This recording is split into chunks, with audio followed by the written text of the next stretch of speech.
Particle of mass 0.1 kg is held between two springs of force constants 8 and 2 Newton per meter. Find the frequency of vibration.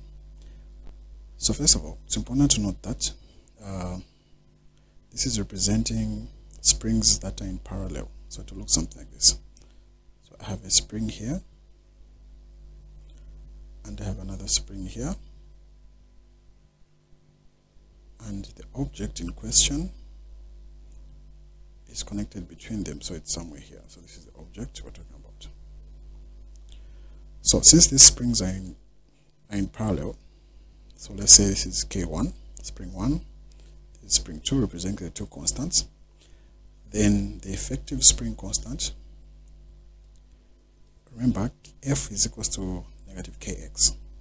But since we have two springs here, then we're going to say F is equals to negative the sum of the two spring constants, like this.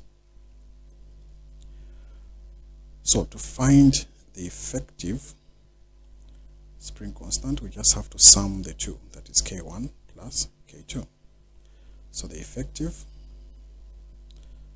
spring constant is equals to 8 plus 2, giving us 10. So our total K value, or the effective spring constant, is 10 newtons per meter. Alright, so to be able to calculate the frequency of vibration, the formula we're going to use here is this one. We're going to use two formulas and then we're going to combine them. So the two formulas we're going to combine, the first one is omega is equals to the square root of K over M, and omega is equals to 2 pi frequency. So if I combine these two, because both of them are for omega, this means that 2 pi frequency is equals to the square root of K. Now this is for the effective spring constant, K over the mass. So 2 pi F is equals to, that is 10 divided by, the mass is 0.1.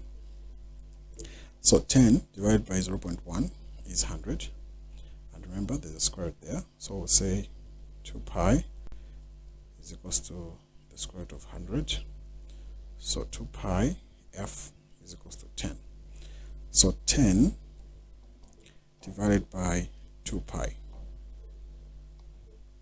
This gives us a frequency of 1.59 per second.